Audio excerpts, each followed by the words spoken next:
Let's talk.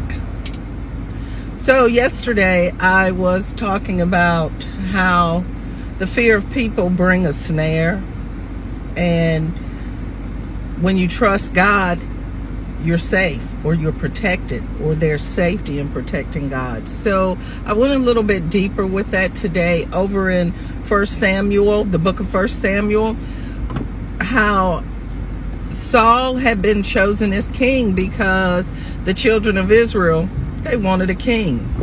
They didn't want God. They already had the King of Kings, the Lord of Lords, God Almighty, mighty in battle. But they wanted a human being to be their king. And so Saul had been chosen. He was from the tribe of Benjamin, which we know is one of the 12 tribes of Israel. And he had been chosen, but he was chosen because he stood tall above the other people. He was taller than the other people, and he was probably good looking. And I think that's why one of the scriptures that God says David was a man after his own heart, because God looks at the heart. He doesn't look at the outside. We do that. And that's why we become people pleasers, or that's part of the reason we become people pleasers, is because we look on the outside and we judge a person by the cover instead of by the heart. And that takes time sometimes to learn a person.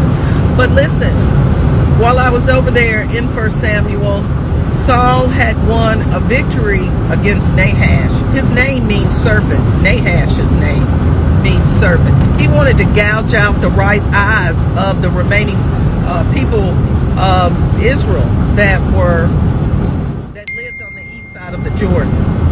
And he wanted to do that because he wanted to humiliate the people of God, bringing shame on God. So Saul won that victory by God's hand. But Saul got beside himself because it took Samuel too long to get to him. So Saul said, well, it took you too long, so I just took matters into my own hand and did it. And what happened? The kingdom was stripped from him, and he was left to his own devices. After having 3,000 men, he had 600 with him. And after that, it was a wrap. So that was because he feared what people thought. Don't get ensnared with people. Be who God called you to be. Become who God called you to be. Let's talk.